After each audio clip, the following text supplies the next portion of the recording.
Hi everyone, it's MJ Kinman here and welcome to my studio. Can you believe we're in week 5 of our Mighty Magnus summer sew-along? The summer has just been flying by. I've been having fun and enjoying this amazing weather and making these little dinosaurs with you.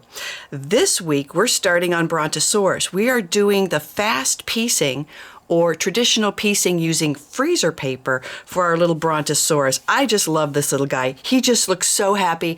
Annette Frye is the designer, and she has just given this little guy, or this big guy, lots and lots of personality. Now, I've already talked a couple of, in the previous weeks, about the supplies we'll need to do this, so I'm not going to do that this week, since you can scroll down and take a look at the videos below and find out what are the supplies you're going to need for the fast piecing, which is, again, traditional piecing using freezer paper. First thing you'll want to do is print out your pattern with Mr. Brontosaurus. On the very back are the pattern pages themselves. I printed out all of the instructions and the pattern, so I have my cheat sheets. I'm going to set that aside, use that for the cheat sheets, and then I put 8.5 by 11 sheets of freezer paper into my printer and printed pages 7 through 10 on the front side of the freezer paper. And by the front side, I'm talking about the side that does not have the waxy substance. So make sure that you put your freezer paper in your printer in the appropriate direction that it will feed through and print on the paper side of the freezer paper, not on the shiny waxy side. So let's take a look at the pattern. We have 4 quadrants as always, and you can tell which quadrant it is by the first digit of the code. Here is A block, here is B block, and you can tell because the first letter of the code is a B. C block and D block. There he is. There he is. He's so cute.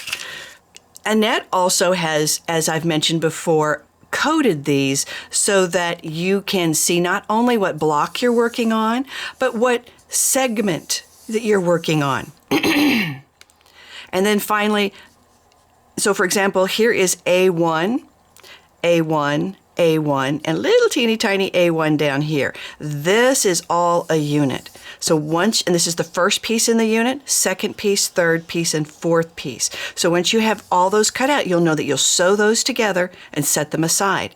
Then you'll search for A2. Here's A2, A2. All right, there's just 1, 2 pieces in that segment, and you'll set it aside.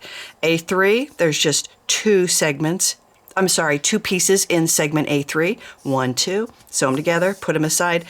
A4, there are 4 pieces, 1, 2, 3, 4, and you'll sew those together. Here's A5, 2, and then you'll sew those together. Okay, so then what you'll want to do is you'll put A2 and A3, sew them together on this line. You'll then attach A5 unit to your A2, A3 unit, and you'll sew it together on this line. Then you're ready to go ahead and put A1 together on this line, and then finally sew A4 together to your whole unit on this line. So do you see how really paying attention to the units and the numbering will help you put these back together? So the first thing we're going to do is we're going to take our old nasty dull rotary blade and a ruler and trim off these edges. And then what I'm going to do is I'm going to look for the through line. What's a through line that I can then slice to create 2 halves to this pattern? It would be either this line or this line. Okay, so I'll first cut on this line and then on that line, and then I'll be able to trim everything else up. So let's go ahead and do that.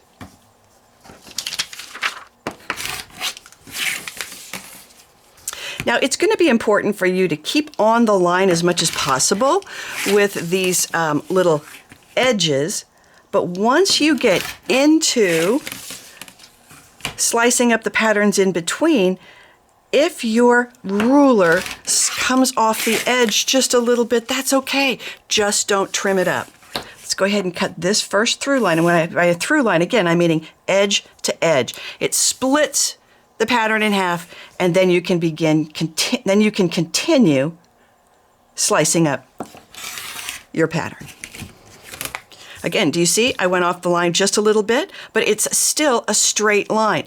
And what I've added here, I've subtracted here, so it still adds up to 100%. Just don't trim it up. Let's keep going. And then once I have all of these little guys cut, I'm going to sort them by the color code. And that's the last 2 letters on every facet. And so here is the color code LB. If you go to page 2 of your instructions, you'll find the color codes right here and how many pieces are in each. So LB is light brown. 1, 2, 3, 4, 5, 6, 7. We have 7 colors in this particular Brontosaurus. We have red. We didn't have red before in any of the other previous 2, did we? But we have red in this one. So we have a background, we have a light value of the skin tone, we have a yellow, we have a DS for a dark value of the skin tone, black, LB for a light brown, and then R for red.